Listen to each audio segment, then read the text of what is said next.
always. Hey, hi. So good morning, everyone joining us from Malawi, and good afternoon, those joining us from, sorry, good morning, those joining us from Scotland. Yeah, yeah, in Malawi, it's in the Thank afternoon, you. I'm sure. Good afternoons. And yeah, anyone else joining us from anywhere else, I don't know if it's a good morning or a good afternoon, but you are equally welcome to this webinar. So this is the Malawi at 60 governance series, where we've been having a few series, three of the series. This is the fourth one. In case you missed some, you can always just follow our events page link, and then you'd follow the other ones as well. So I'll not take up much of your time. I'm just here just to do a few housekeeping, and then I will hand it over to our Senior Vice Chair, who is Susan Dalgety, and she will introduce the speakers for today. This meeting is going to be recorded and it will be shared online on our website in case you'd want also some proceedings from it, or you won't be able to, or just to rewatch it. And you can introduce yourself in the comments section in the chat box. Just introduce yourself, tell us where you're connecting from. If you have any other questions as well as we proceed the webinar, you can post them in the chat as well. And everything that you are going to post or every proceeding here will be recorded and shared later. So if you stay in the meeting, it means you're giving us consent to publish on our website, on our social medias, everything that you see. With not taking up much of your time, I will pass it over to Susan. Thank you very much, Nasim. Hello, everybody. Muli Wanji from Edinburgh. I'm absolutely delighted to chair this event webinar this morning. As Nasim explained, it is the fourth in our series of Malawi at 60, which is based on a book, and I'll give you details of the book at the end, so don't worry, which looks at it's an objective, analytical, dare I say, academic account of the challenges, the achievements, the successes and failures of Malawi and its governance since independence in 1964. And today we're looking at probably the most important group of people in Malawi, which is Malawi's children under the age of 18. Malawi's population is estimated to be around 22.3 million, I think. 53% are under 18. You compare that to Scotland, where our population is about 5.5 million, and around a million are under 18, which is just less than 20%. So you can see the difference already in our two countries. Dr. Garton, Kamchedzera, I will probably not pronounce his name properly, so from now on I will refer to him with his permission, which he's already given me, as Dr. Garton. He will consider, his paper considers the tension between perceptions of childhood, because in pre-capitalist Africa, a child was seen as an asset, not only to the family, but to the community. So a community's wealth, a country's wealth, however a country was defined, was its people. But today, thanks to a whole raft of international conventions and treaties and thinking, and children are no longer an asset belonging to the community. They have rights as an individual, but this can create some tensions.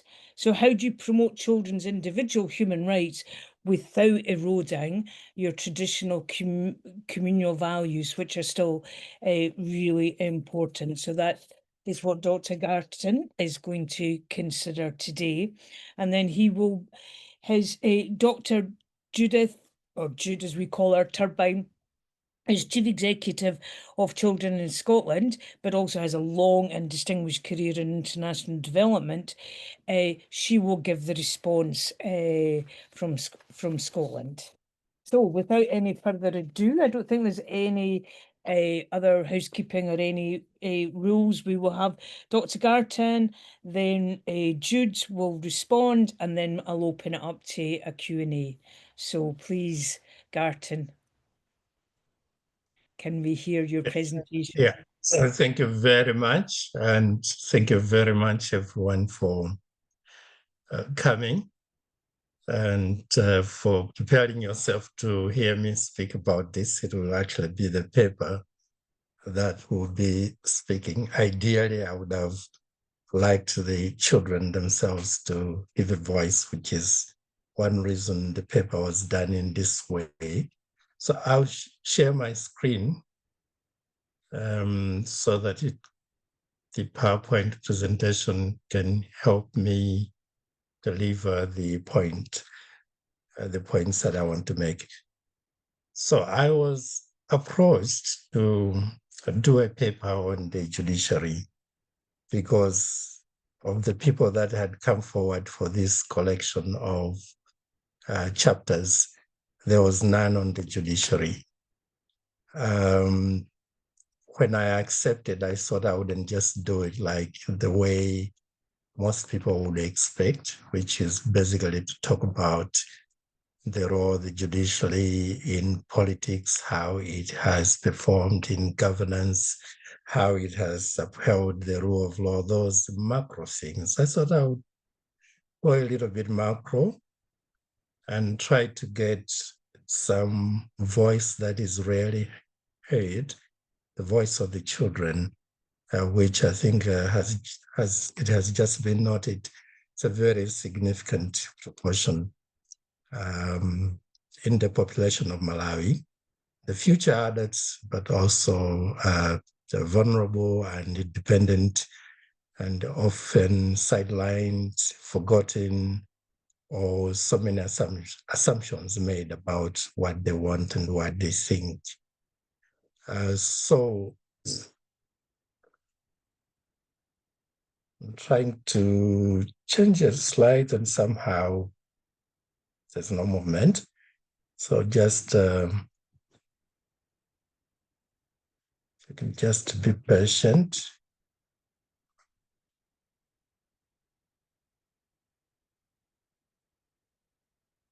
All right, okay, I think we're good to go. So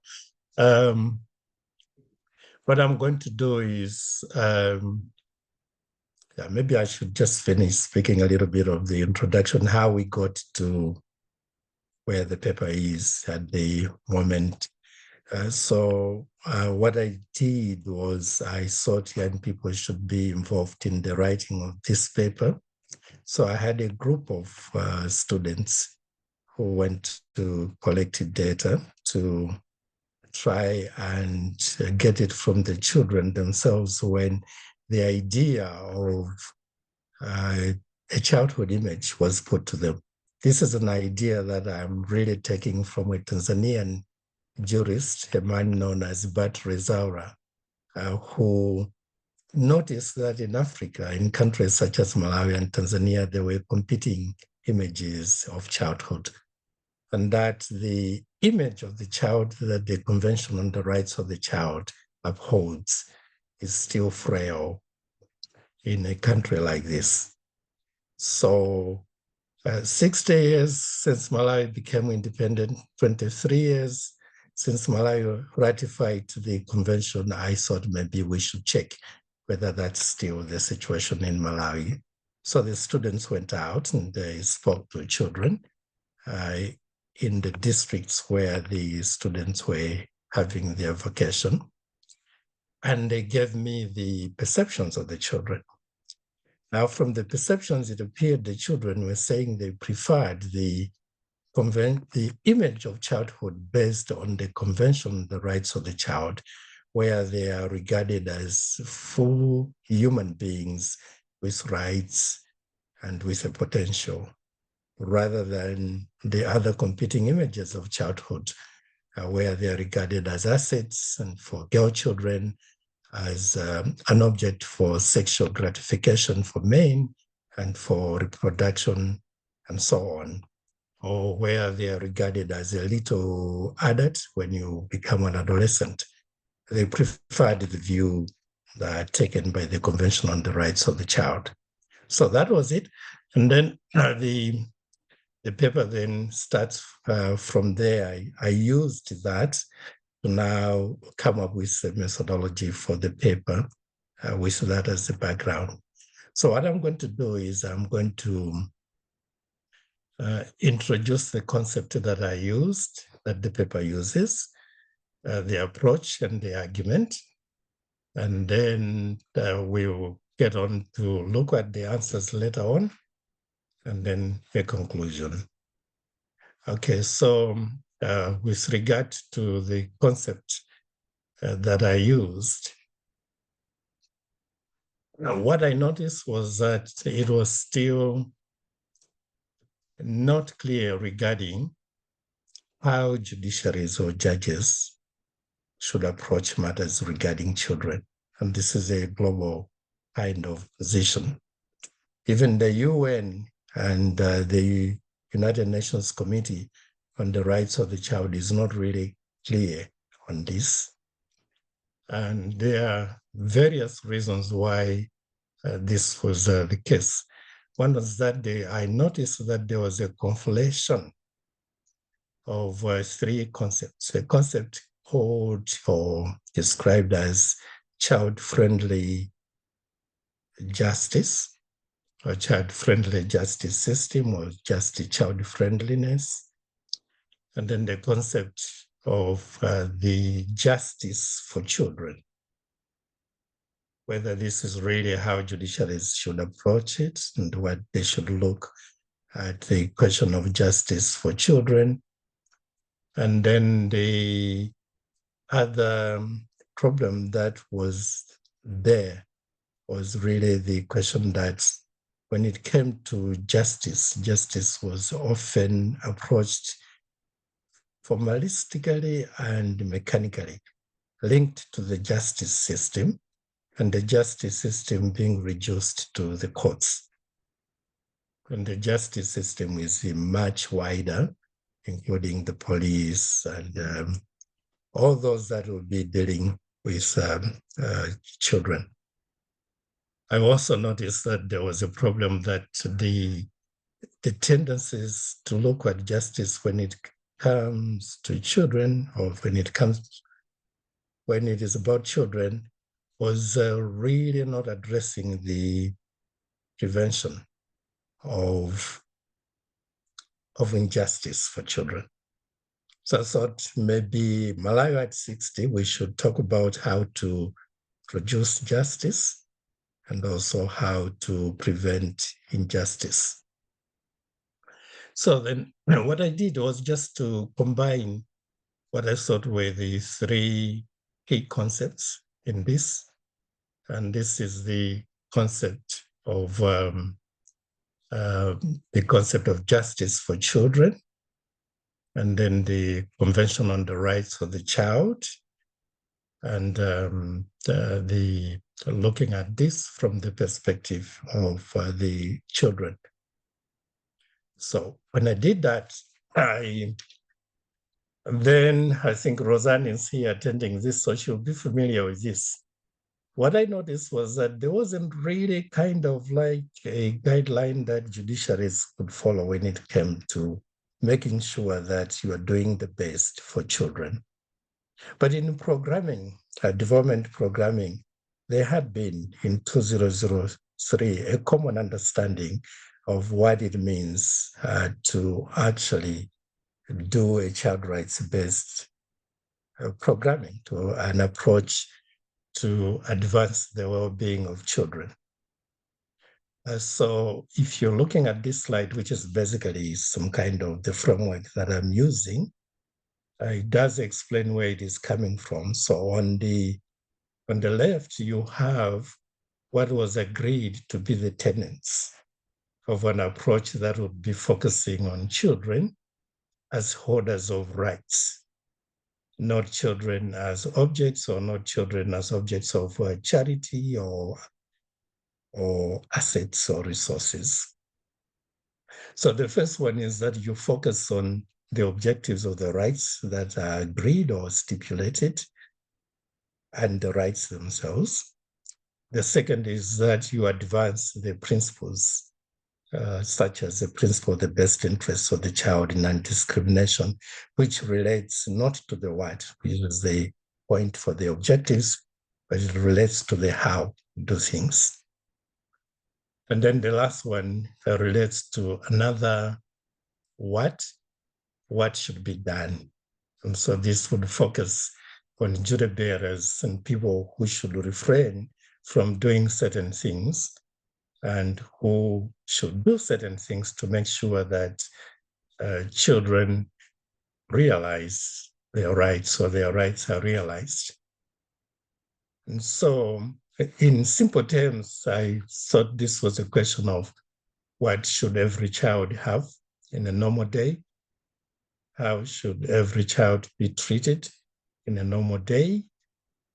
And what should duty bearers do to make sure that children achieve their potential? So the answers are on the right column. If I can see it on my screen, so let me just get to the point where I can see it. So with regard to the objectives and the rights, then you strive to make maximum contribution to the goals of child rights. With regard to the principles, you comply and advance them. And then with regard to the duties, you make sure that you respect. And if others are not respecting, you intervene to protect, and you promote and you provide for children to enjoy their rights. So basically what I did was to take this framework and then ask how our judiciary had done with regard to making maximum contribution to the goals of child rights, how they had done in advancing child rights principles, and how they had done in making sure that duties were being performed properly. Right, so I already talked about how we collected the data. This is because I thought I should subject myself, or the paper should subject itself, to the framework that we're using. And so children, young people collecting the data and then working with the voices of children. But now I had to look at what the judges had done. So in there, I found that they were using statutes, and they were using international instruments, and they were producing judgments. So I subjected that to discourse analysis. So the question that I asked, which I'm now going to provide the answers to, is how has Malawi's judiciary contributed in advancing the CRC? CRC is the Convention on the Rights of the Child, based image of childhood. Okay, so with focus, as I said, objectives, principles, and duties. Now to the answers. What I noticed is that a lot of conflations, a lot of contradictions, and then a frail board stand in the use of precedent for the advancement of child rights. From the cases and judgments that I looked, this actually come from one judge. Okay, so with regard to the objectives, I did notice that you cannot just look at what the judges are saying or the decisions that they have made. They have, in Malawi, they have another role, which is that they participate in the making of laws as chairs or members of special law commissions. So I thought this is one way in which judges have an opportunity to contribute to advance the child rights-based image of childhood, in addition to judicial decision-making. So the answers are presented like that. We first of all looked at what the legislation in which the judges participated in making before it went to Parliament seems to be saying, and then the decisions. So in terms of contribution through legislation for the objectives, there was just two statutes that were very clear in their long titles. So the long title is the part of the statute that captures the objective of this statute. So only two. This is the Child Care Protection and Justice Act. And then the other one is the Marriage, Divorce, and Family Relations Act. This may be because they are so obvious that children will be involved, are the ones that had something related to children. And there were 8 pieces of legislation initiated through specially appointed law commissions. And as I said, only 2 had some reflection at the objective level. Among the rest of these pieces of legislation, including one of the 2, the children were invisible. So most of the legislation that was passed in areas where you would think that people should think about children, the children were invisible. When it came to decision making at the objective level, I noticed that when it came to protection, the judges, if a case came before them, they were very quick to actually advance the image of the child that is promoted by the Convention on the Rights of the Child. And they are especially in attacking the image of the girl child as an object for sexual gratification and reproduction. And then they would increase, if you look at the cases, and the paper captures this, the judges would actually increase on appeal or on revision the sentences that were imposed on an offender. There's the criminal division, which handles these cases in criminal law, to similar situation. But there you also find that the judges were very vigilant to say this image of the child does not, for example, allow you to keep children in prison. And so in the Kamchedzera case, the Kamchedzera prison case, the children were released by a judge. The courts were also very vigilant using criminal law provisions to punish people that would abduct children, defile children. When we're saying defiling children, we're talking about 57-year-old teacher defiling a 7-year-old child.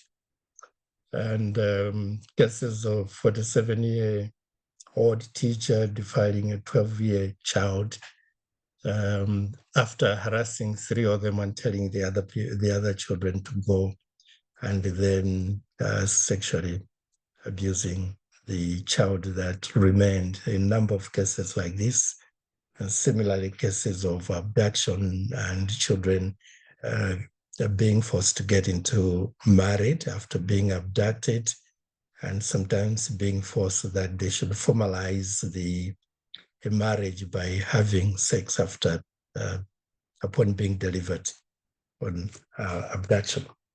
With regard to the principles, there are more problems here in terms of discrepancies and gaps. So one of the principles for this image that the Convention on the Rights of the Child talks about is that the children should when decisions are made about children regarding resources, the children should have a first call, as it were, or you should make the resources, use the resources to the maximum extent to realize the rights of children. On this one, you find that one piece of legislation, which just says that the Convention on the Rights of the Child and the African Charter on the Rights and Welfare of the Child are incorporated into the Act, would be said to have captured that. But there's no reference to the other principles, to the principle that you need to be holistic when you're addressing matters regarding children, nothing in the legislation. And then there's a lot of conflated and sometimes inconsistent, sometimes kind of like haphazard references to the best interests of the child. A concept that is confused with another image of childhood, which is to deliver the welfare of the child. So in law, there is this concept of the welfare of the child. And in the legislation, there is a confusion that the courts are thinking the best interests of the child and the welfare of the child are the same principle. And so this gets reflected in the decisions, in the sense that courts primarily use sources on the point, and legislation is the primary source, the top ranking primary source.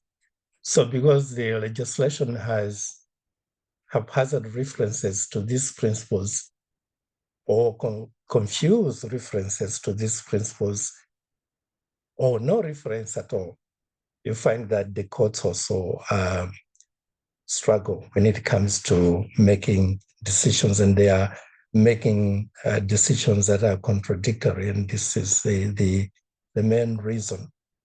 So one good case study that we can use, I think a case that we probably have heard about, which I thought we could use, is in the area of adoption, is the case involving Madonna. Madonna has come to Malawi and has adopted 3 children. And when you read the judgments, you find that there are contradictions in the judgments. And so in the first case, the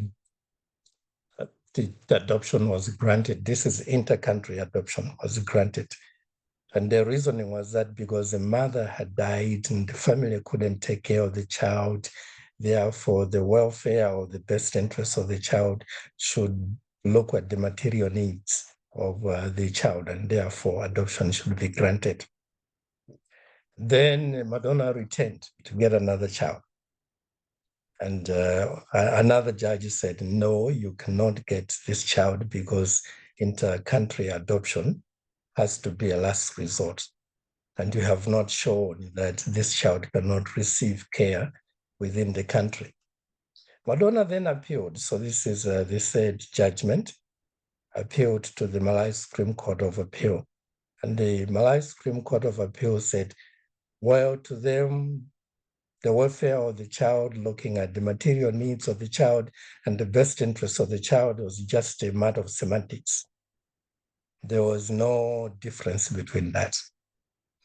The exceptional case is the last one, which says ex parte EM and another, a decision of Justice Fiona Mwali, a 2017 case. And this is a case where Madonna had returned. And the judge then tried to say these are the factors that we should take into account to look at the holistic life of the child, and then also to look at those that are going to take care of the child before we can grant an adoption such as this. But then she said she was bound by precedent because a higher court, the Supreme Court, had already granted adoption in a similar case. Then on the third area, which is the last one with regard to the answers regarding duties, the courts and enforcing duties.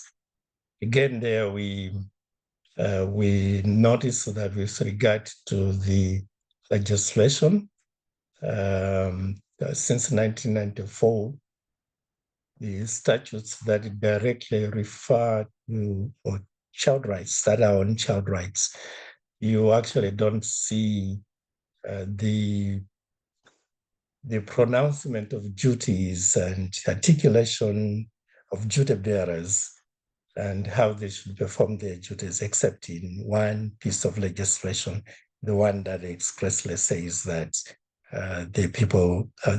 expressly says that it is about children.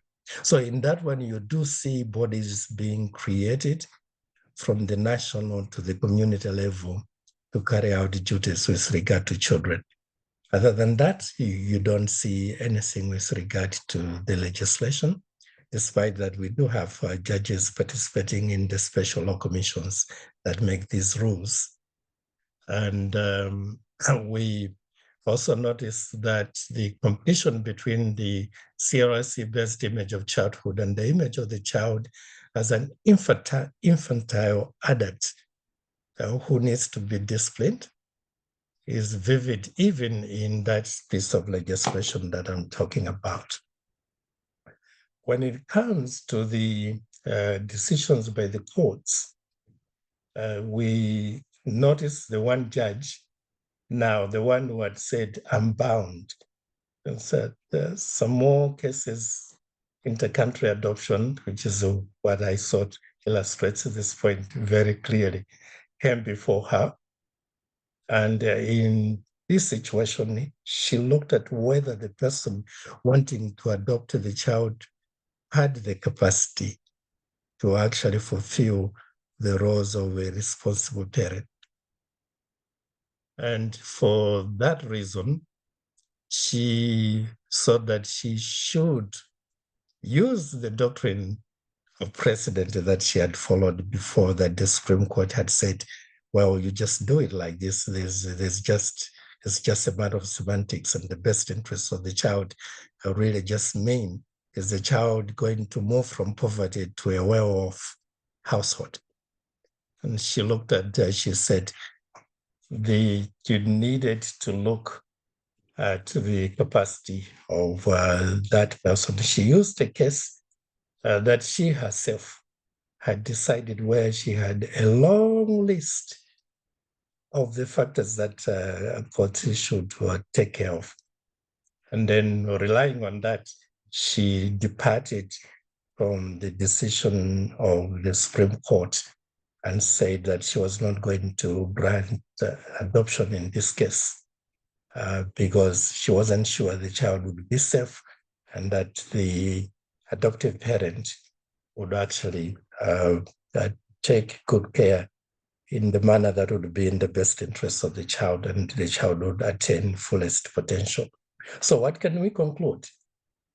I think there's a little hope, but can that little hope flourish?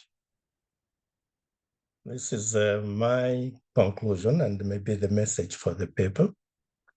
So I'll just read this. It says, it is sad that the Malawi Supreme Court of Appeal has so far set precedent to focus on the child's immediate material conditions regarding care, and hence leading to the neglect of the medium and long-term best interests of the child, as well as the necessity for duty bearers to carry out duties that are correlative to child rights. However, the hope is that courts will build on the innovation shown in that case, the case of recurs, to use the same doctrine of precedent, which has a component called distinguishing, where the judge tries or is able to distinguish two cases on the basis that the material facts or the issues or the conclusions were different, and therefore the conclusion should not be the same. So the hope of the paper is that maybe taking such kind of an approach after the 23 years of the convention in Malawi going forward is what should be recommended as a way to go. Thank you very much. Thank you very much. Thank you. Thank you very much, Garton. That was really interesting. Thank you. Thank you very much. I hope everyone enjoyed Garton's paper. And now we're going to hear from Jude Turbyne, who's going to respond to that. Just a reminder that she is Chief Executive of Children in Scotland. And after Jude's response, we will open it up to questions. I hope people are putting their questions in the chat. They're thinking about it as our two speakers go along. And after Jude, we will open it up to the audience. Jude, thank you. Hi everyone, absolutely lovely to be invited. Thank you, Dr. Kamchedzera. That was very Very, very interesting. And I have two initial thoughts. One is I want a room like you have. I don't know if that's your proper room or a background. I've always wanted a little ladder up to my books. That I would love that. But also just the way that you are thinking and expressing these things is something I would love to sit down with a cup of coffee and chat about that and the way that that relates to life in Scotland. So yes, I'll give a little introduction to children in Scotland, which is where I come from, so people know, and then I'll come into just three main reflections I think on the piece that I think are of relevance.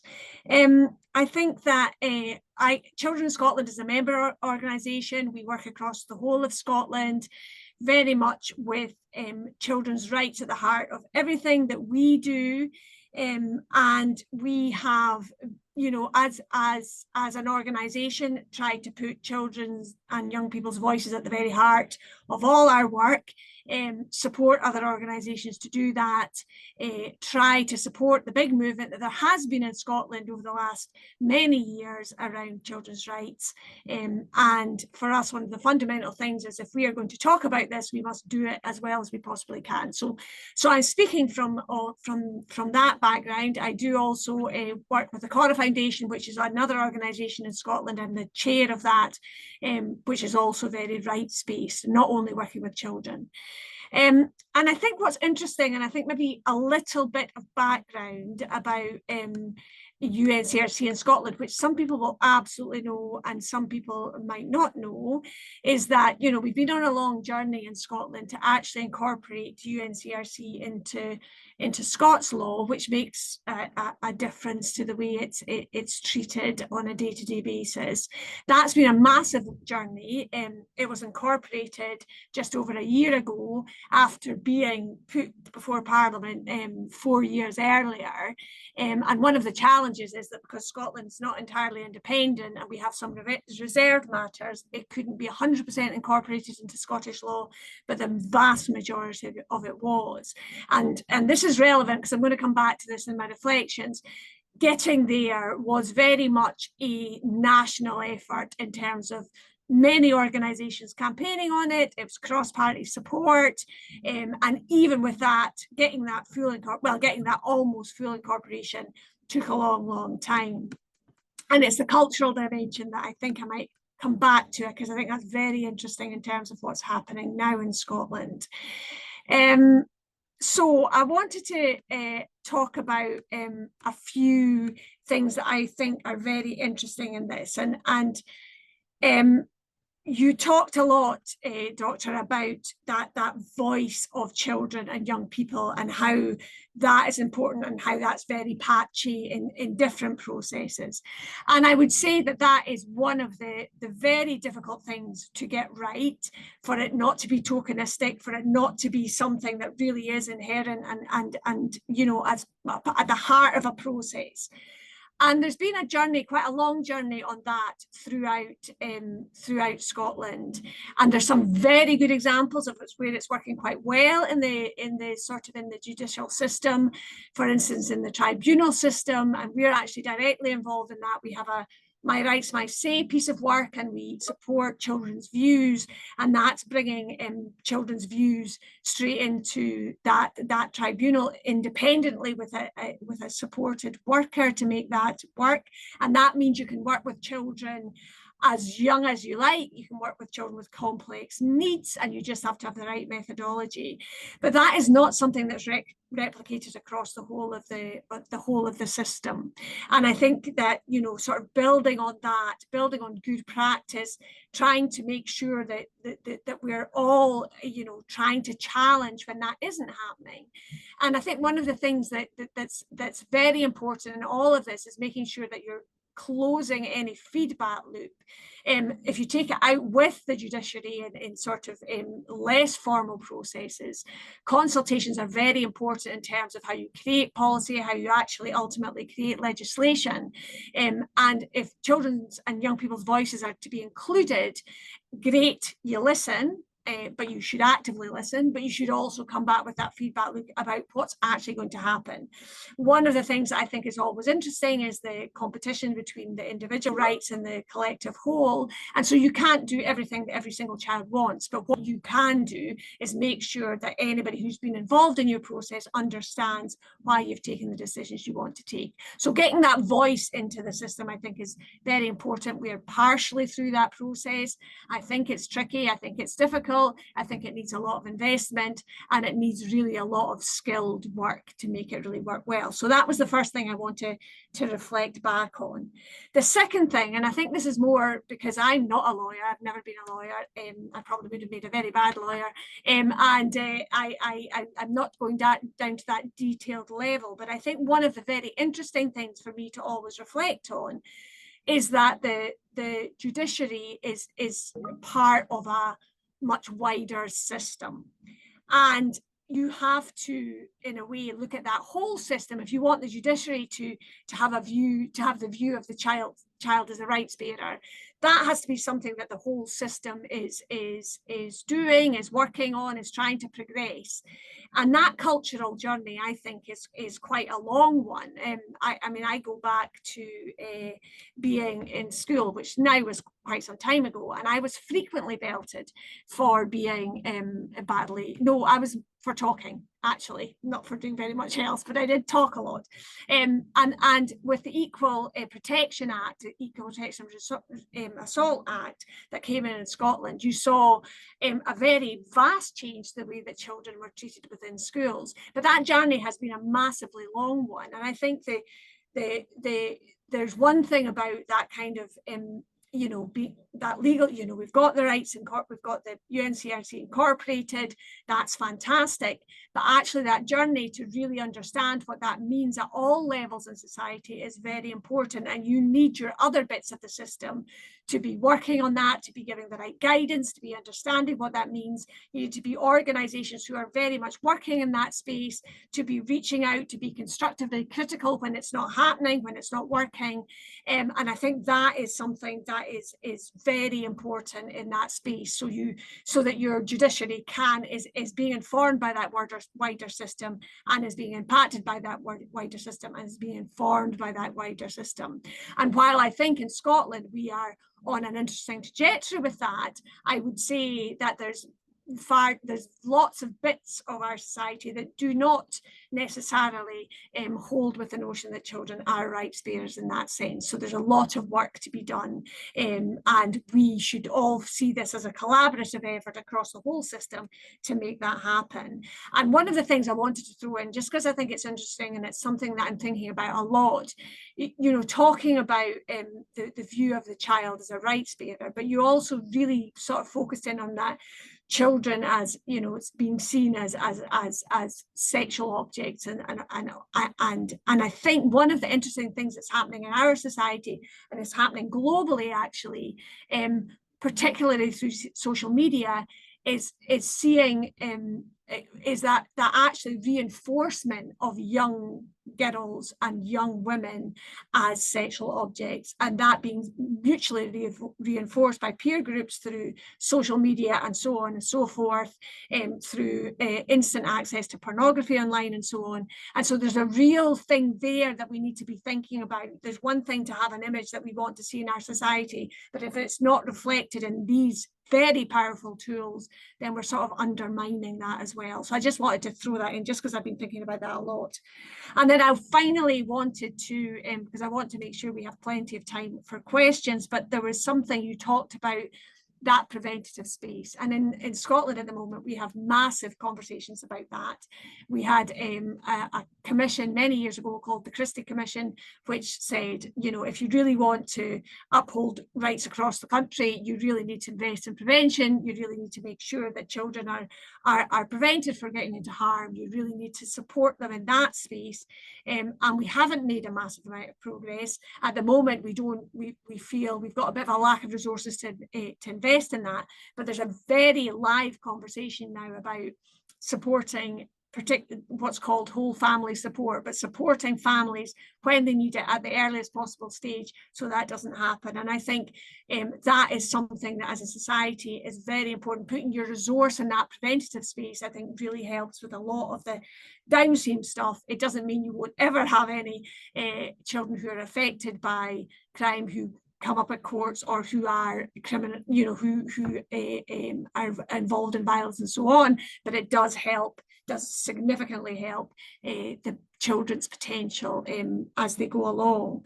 And I just wanted to mention one particular thing, because I think this is something that's interesting and is kind of newly in development sort of since about 2019, but it's that sense of having what is the international model, the Barna House model, but we call it the Bairnshuis because that's a Scottish way of saying it, and the vision of that is that you have a space that all children in Scotland, with a small c, who have been victims or witnesses of violence, or have caused harm and abuse and are under the age of criminal responsibility, can have that support to be able to contribute in a way that's you talked about child friendly, and I think it's right. It's not just enough to sort of speak nicely to children. It's how do you have these safe spaces to allow children to participate in that way, and that is a model that is now has been committed to by Scottish governments, being invested in by Scottish government.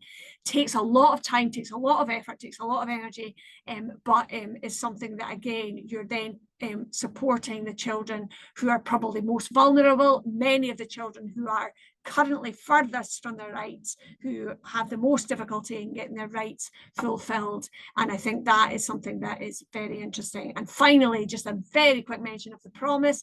So the promise is that a piece of work that's about looked after children, and that has been a massive piece of work in Scotland. We're falling slightly behind on the indicators, but that's really how do you support children who are on the edges of care, not to get into care, and how you support families in that space. So I think that prevention piece that you talk about is absolutely fundamental to get it right at any other stage or at any other part of the system. I'll stop there. I hope that was added something to the conversation, but I just want to say thanks again for your reflections, because they've really made me think, and I will be going away to think about that. Thanks. Thanks very much, Jude. Thank you. I think you've given us all, including Garton, things to think about. We're now going to open it up for questions from the floor, but I would quite like to kick off, while people are thinking of their question, I'd like to kick off with one for both Garton and you, Jude. It's about cultural change. I wonder if Garton, could you reflect on how you achieve cultural change in rural Malawi, for example, where the girl child is still, for many reasons, considered an asset for a family rather than an individual with her own rights. And then contrast that, or within the context, Jude, a little bit more about the girl children in Scotland and the UK who are now being encouraged through social media and a change in our contemporary culture to think of themselves as sexual objects. And of course that has an impact in Malawi as well, because Malawi is not immune to social media.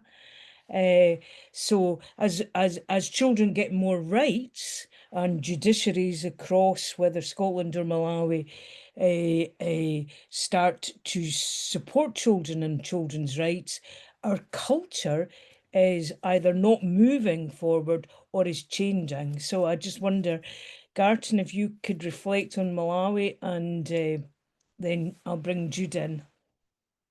Thanks.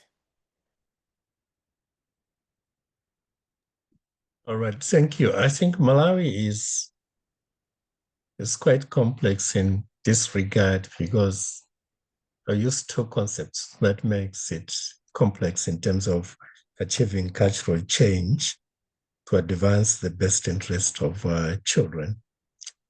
The first one is that there is not just one legal system. The judiciary is the formal one, but you are in a plural legal system. You have customary law, and you have other legal orders.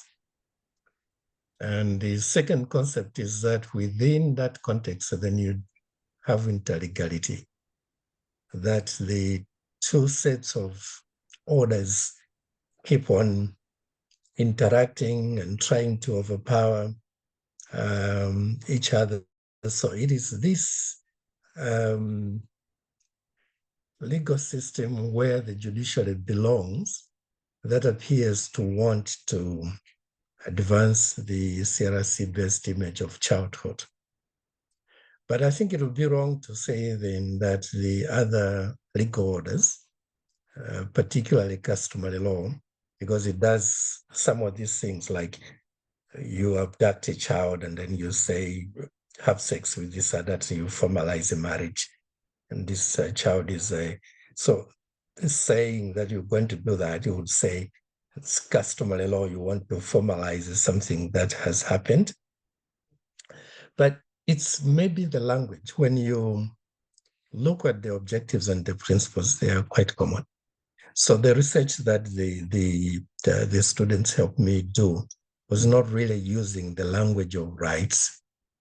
It was just using simple language to say, what should children have? How should they be treated? And on that, I think humanity has a common ground. And if that kind of discourse is adopted, you can see how culturally people then can change in their thinking and maybe refrain from some of the things that they do, bearing in mind that culture and customary law don't just evolve on their own, they are created by people. So when the language that is used does not make it as if it is something like a foreign concept, something that was thought about somewhere else. And this is, I think, the problem with the UNCRC, because people think it was somewhere in New York and now you are bringing it. But the fact that there was unanimous adoption of that convention should tell you that people from all those unanimous signing of it, and then, of course, in terms of ratification, it got a record. I think it reflected with people from so many cultures. But sometimes the language can actually bring in these divisions. So I would say maybe the start would be just to use ordinary language and let people talk. Thank you. Thank you. I'm really interested in that. The idea of you change the language in how you promote children's rights. It's really interesting. Jude? Yeah, I think I love that, because that's exactly, I think, where I would want to start off. I think on what is happening at the moment, we're going to have to put children, young people at the heart of that conversation of how to change it. When my son was still at home, he's now 19 and has left, I would get a lecture about once a week, because I would be asking him not to do something online or whatever, and he would explain why this was a constructive thing and it was a really good thing and I was doing this and I was actually working. I was like, you know, and he had a much better concept of what it meant socially for him to be on this platform. So I think I can, as an adult, I am not in those spaces and not understanding it. What I can see standing out with it is that the replication of models, which me, as you know, I think we got a bit complacent about thinking we'd made great ground on that as women in Scotland, and I had changed a lot of that stuff that was out there, and images of women and just being, you know, a bit more empowered. And there are great examples of that. I want to be I want to play rugby for Scotland. It's probably a bit late, having seen these women rugby players out there and, you know, whatever, and seeing, you know, young men and older men sort of appreciating that sportsmanship. So we've moved on in terms of images of women. However, there is a knotty issue there. So one of them is putting children and young people's voices at the heart of that, and having that conversation. And that's something that we're trying to work out what our role is in that, you know, and we want to be more proactive on that to support that conversation. And then I think the other thing is we mustn't let the tech companies off the hook. That is something that we really need to be. And again, how do you pressurize them? How, you know, they've got such power, and, you know, they've got, you know, the way AI is developing and all that stuff. It's so powerful. So how can we make them listen, how can we make them be ethical? It's not enough to say, oh, well, it's just the way it is and it's just the way it's going to be. We have to be stronger as organizations calling this out and calling them to account for the stuff that's really on the edge, and how we can change that. So these would be the two things I would reflect on. Thank you, Jude. Thank you. I'm now going to open it up, and I notice Emma Wood, who's representing STEC Skills, I think, today, and is also a former board member of the Scotland-Malawi Partnership and has done a lot of thinking about the voice of children. So, Emma, what would you Hi, thanks. I've actually got 3 points. I cannot tell you how refreshing this conversation today has been. I actually feel really moved by hearing this discussion. I didn't quite know what this session was going to be about, so I'm slightly on the hop. But I think what's amazing, just to give a tiny bit of background, I know it's boring when people go on about their own perspectives too much, but my background is that I've had the absolute privilege of having a very strong partnership with God Knows and Helen Maseko in Malawi, who are absolutely amazing children's rights campaigners and run a very enlightened, uplifting home called Stecker in Blantyre. Now, we co-produced together what we call a model of critical dialogue, which was about creating a space in which the very oppressed young people that live in that home, who are all survivors of various things, could actually find their voice and talk about what they wanted to talk about. And the major overriding thing that they wanted to talk about was sexual initiation camps and kusasa fumbi.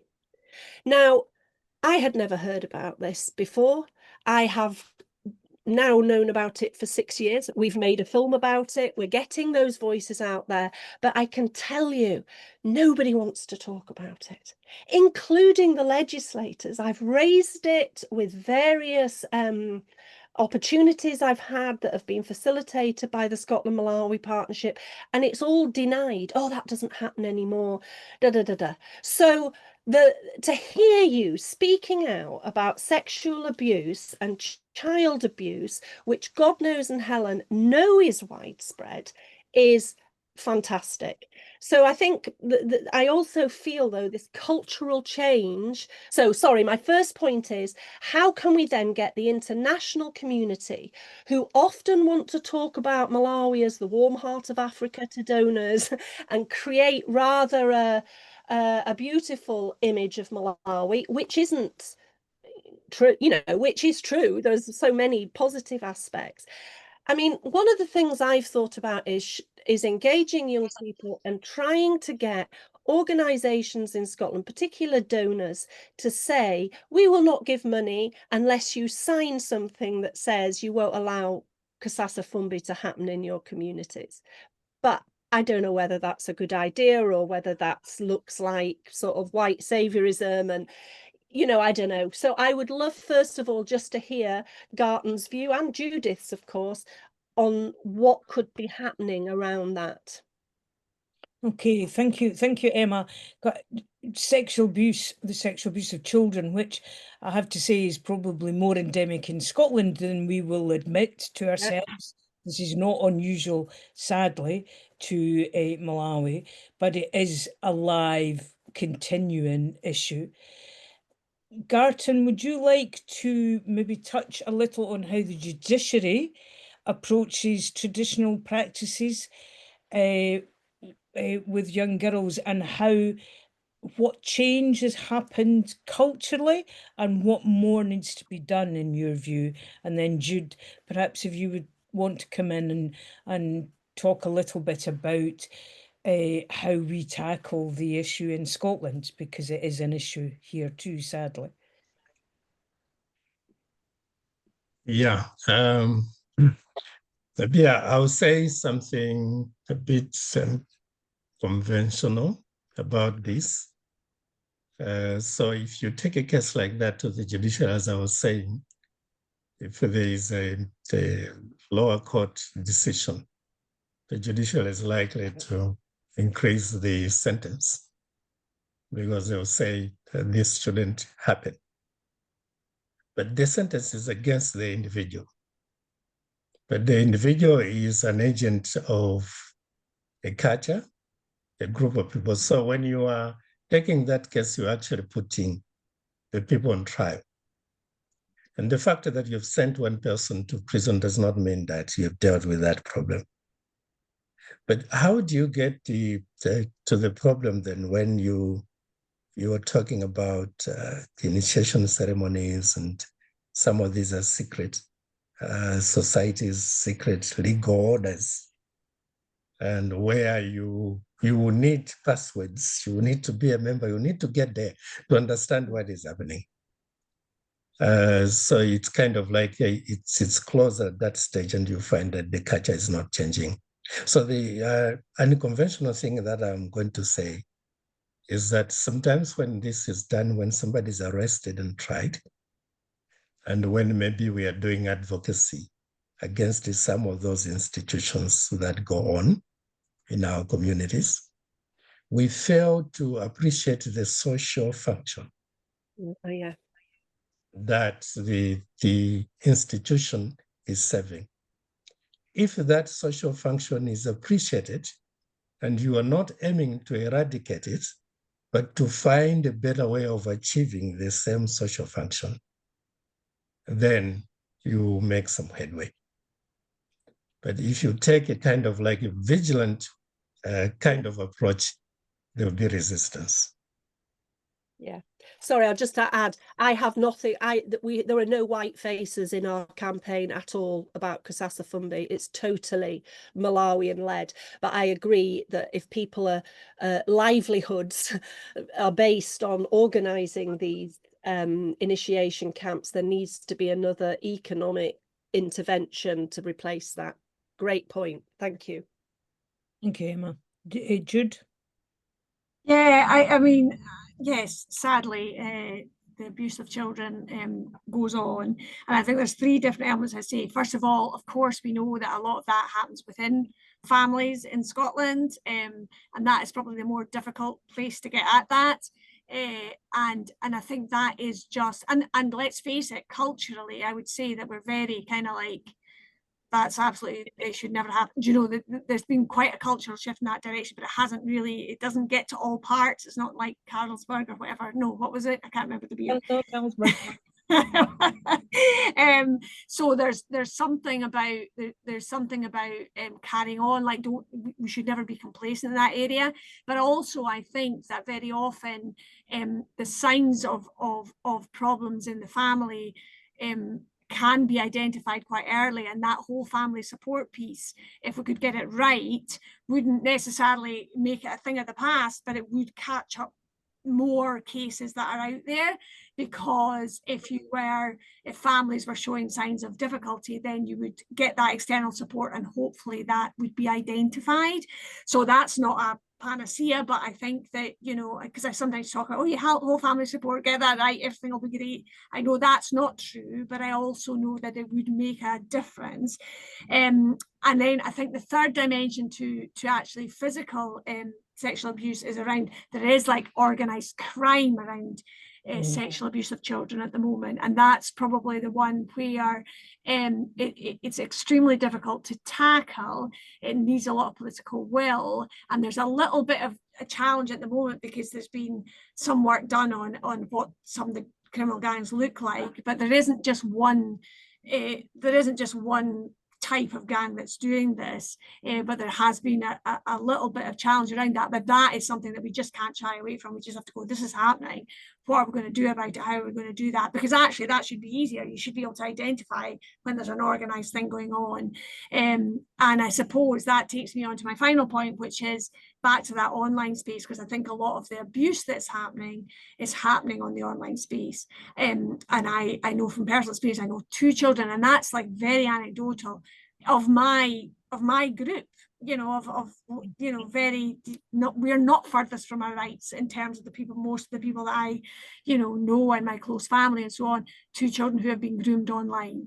So there's that is a challenge that again takes me back to that very point, that is a space that we have to be much more active on, because that happens gradually, bit by bit.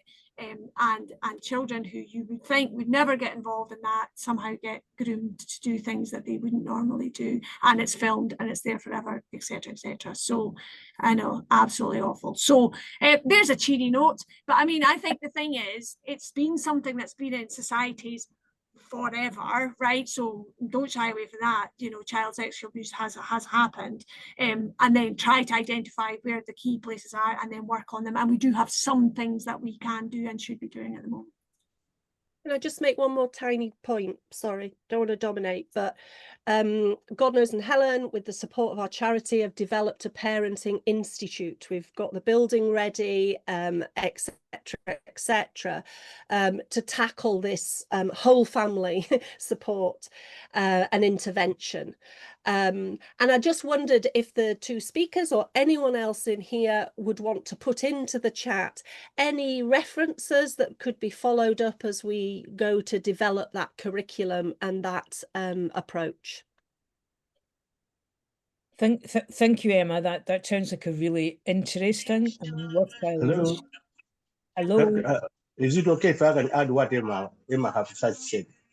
Hey, God knows, could you put your sorry. Yeah. Hey, first of all, let me just for a moment, could you introduce who you are first, so okay, that not everybody knows who you are, and then if you put your question or comment. Thanks.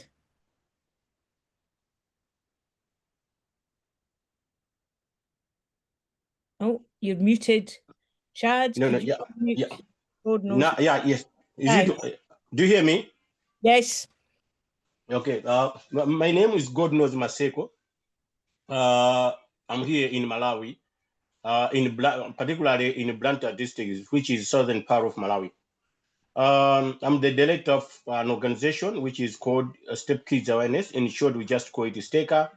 It's a full, comprehensive child rights organization which will look into the welfare of the vulnerable children, and including in vulnerable children, we included the homeless children, which we are dealing much with the street-related children, whereby we do our best to make sure that these children, they also benefit the love which they deserve, which is the parental love. Because most of the people, they think that whenever they see a child in the street, they think that that child is looking for food, is looking for money, but actually those are just things which are in the basket of parental love. So what we discover, me and my wife, we discovered that these children, they are lacking parental love, which we have to provide so that we can make them to be people who can also appreciate the love of God. Again, when we go into child abuse, we talk about, as Emma said, that some of the parents, some of the families, it seems that they are families, but in actual sense, they are dysfunctional families. Because some of the parents, they allow their children to be abused in the interest of benefiting something from somebody who have been abusing that particular child. That means that child is lacking parental love, because if I love my child, I cannot allow somebody to abuse my child so that I have to benefit something. So we are working together with the Department of Social Affairs, the police. Whenever we discover that a child has been sexually abused somewhere, then for the sake of safety and the continuation of parental love and the counseling and the normalization of that particular child, they refer to us, so that we have to take care of that particular child, while the police and social affairs, they are taking legal actions against that particular person who have been abusing that particular child. Again, as I said earlier on, that most of the parents, first of all, I was asking myself and Helen, why do we have 110 children in our house? So the answer, immediate answer that we got is that most of the children, they are not loved. And Emma have just talked about initiation. Initiation, we can say it's a culture, as we said. But what after that initiation ceremony happened to that particular child? 95% of the girls who have been going through initiation, they don't complete education. They ended up somewhere because after initiation, they go into the practical issue. And then that particular practical is what is affecting them. Some of them, they ended up into early marriages, early pregnancies. If that early pregnancy, they ended up into losing their life. So we do our best to talk to the people who does that initiation, and we do our best to talk to the chiefs in the communities to understand whatever they are doing, and then how we can develop. We can, if we can say, okay, let's go on with the initiation issue. Can't we do it in a positive way, not in a negative way, the way how it happens? Because most of the children, whenever they're coming out with it, they go into trouble, they go into the problems whereby they're affecting their psychological issue. Instead of, we could have to think that if they go for initiation, after that, they could have to be the people who are positive enough. And as well, there's also Kusasa Fumbi, which is really also bad. It's really affecting more especially a girl child.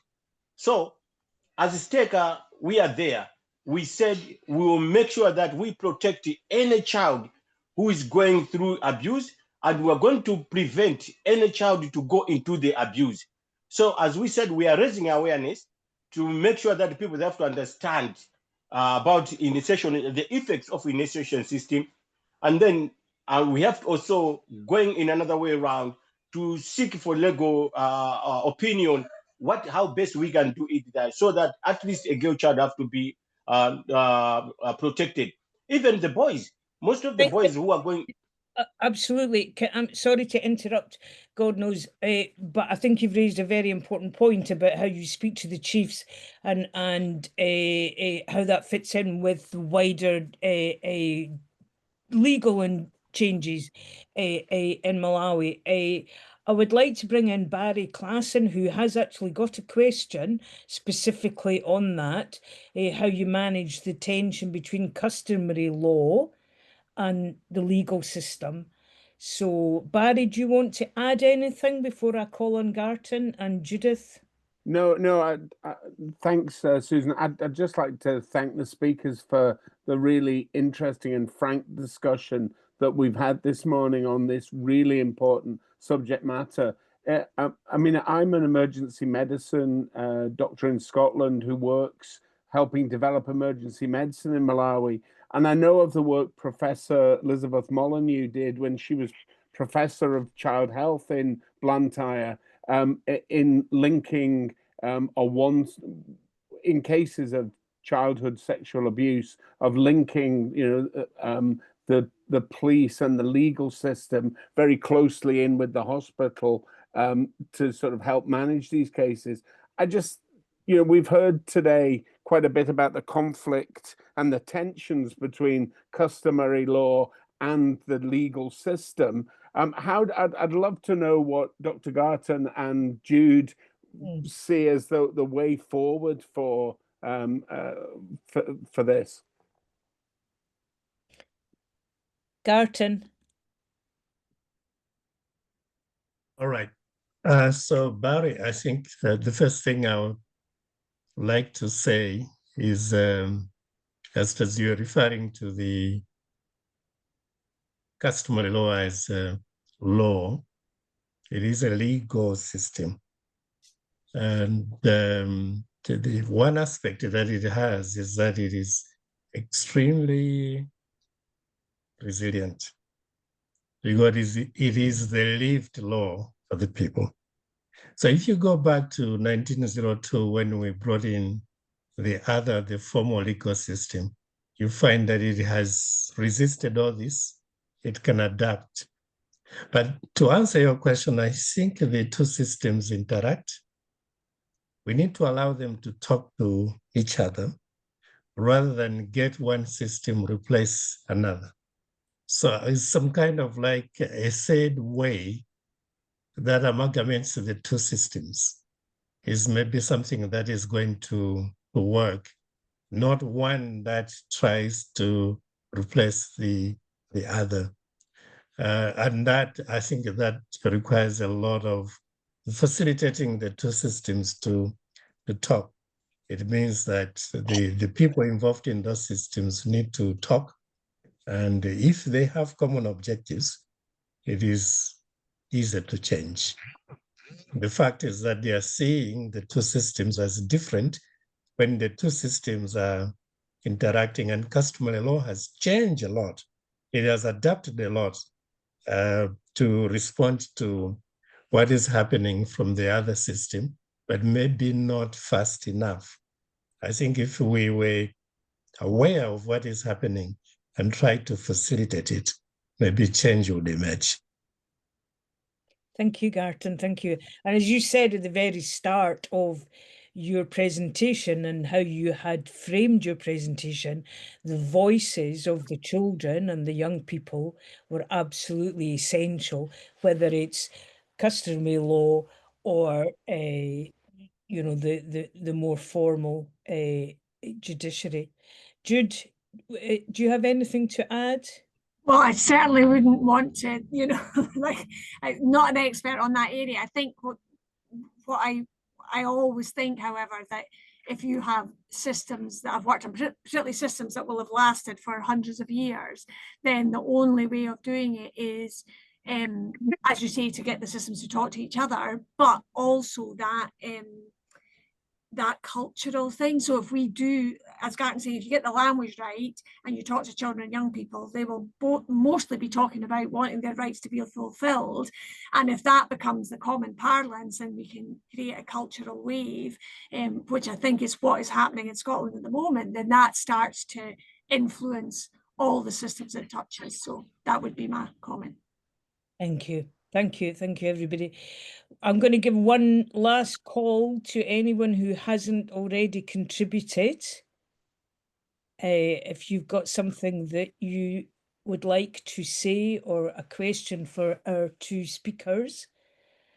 If not, I think there have been some really hopeful, productive connections made today, as well as the start, I would hope, of a really interesting and vital discussion, because I think both our countries can learn from each other in terms of how you support children and young people to flourish.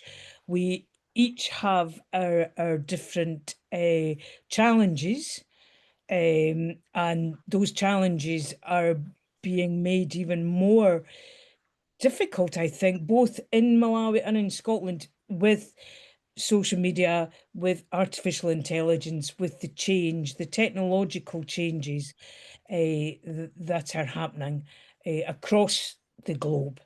So I would just like to say thank you very much to everybody. I am give a plug for the book, which Garton's chapter is, I think, are you chapter 6, Garton? I can't. It's now on. It's now. I think it's the 4th. Okay, it's now on sale, and I'm desperately trying to get my at the African Book Collective, and hopefully Ken can put the. Oh, there we are. It's up already. So I urge you all to invest in a copy of this, because it is a really interesting and so important.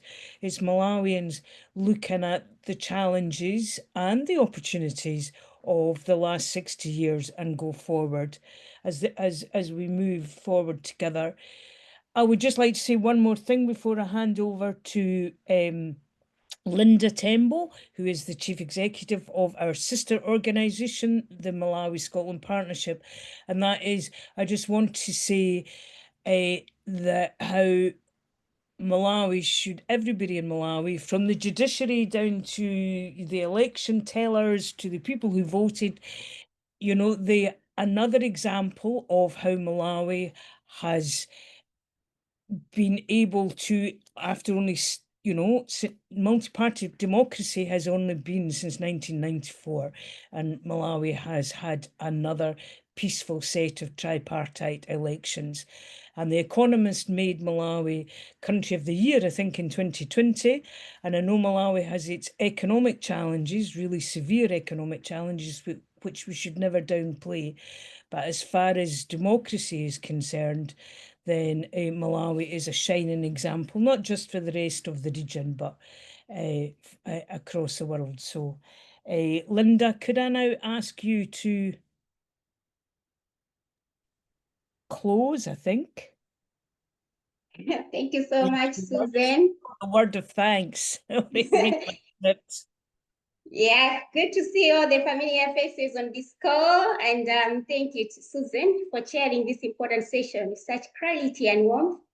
And on behalf of the Malawi-Scotland Partnership and the Scotland-Malawi Partnership and all the participants, I would like to extend our sincere gratitude to Dr. Garton Kamchedzera for his insightful paper on the judiciary role in the construction of childhood images.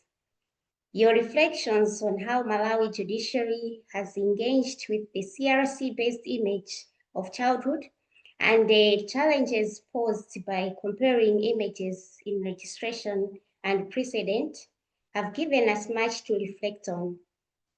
This subject is very close to my heart. I would like to share that when I was in my secondary school in 1996, I represented Malawi at a conference in Zimbabwe on the Convention on the Rights of the Child, the LA discussions on this. So I was really keen to come and attend this and hear what today's presentation has to offer, and it hasn't disappointed. I was reminded of Article 3, the best interest of the child. And I think from Dr. Kamchedzera's presentation, I think I reflected on how he has actually also given my mind to look at how the comparison with warfare affects the interpretation of this Article 3, the best interest of the child. Our thanks also go to Dr. Jude for her thoughtful responses, which enriched the discussion by bringing in perspectives from Scotland and also highlighting the importance of good practice in advancing children's rights. And to our chair, Susan, really thankful for guiding this session so effectively. And finally, to all of us who have participated in this online meeting, your engagements have demonstrated the strength of our shared commitment to children's welfare. It is through such exchanges that Malawi and Scotland continue to learn from one another and work together for a more just and inclusive future for children. Before that, I would like to officially close this session. Thank you so much, everyone. Susan, you're on mute. You're still on mute, Susan. You're on mute, Susan, but I'll jump in quickly just as we say farewell, just to thank everyone once again, but particularly to advertise that our next governance webinar series will take place on the 16th of October. We'll be hearing from Nadini Patel on the tenuous relationship between the presidents and vice presidents in Malawian politics and the effects on Malawian democracy. So it's the same registration link for the whole series. If some people have already registered for all of them in the series, this, as we said, was our fourth, and we'll have two more throughout this month in October, actually.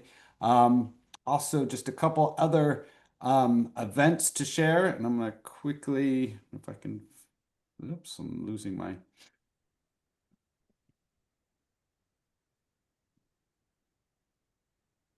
Nothing simple. Sorry, just a few upcoming events visually here for you. On Tuesday next week, we'll be hosting another Malawi cross-party group meeting in Holyrood. We'll be hearing from Olivia Giles from 500 Miles. Thursday next week, we'll be at the University of Glasgow for our health forum, focusing on aid cuts and the impacts that they've had on the Malawi healthcare sector. And at the end of the month, we'll have our annual gathering in AGM at Strathclyde University on October 25th. And going into November, editions of our Further and Higher Education Forum and our Renewables Forum. So all those are available on our upcoming events page. So we're hoping that many of you will join us in the coming months at many of the S&P events that are coming up. So thank you very much for attending today, and have a good rest of the week. Thanks, everybody. Thank you. Bye. Bye. Bye. Thank you. Bye. Bye-bye.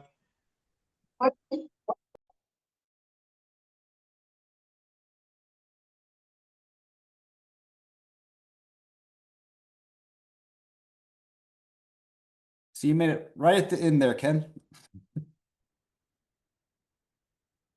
Sorry, you're muted, Ken.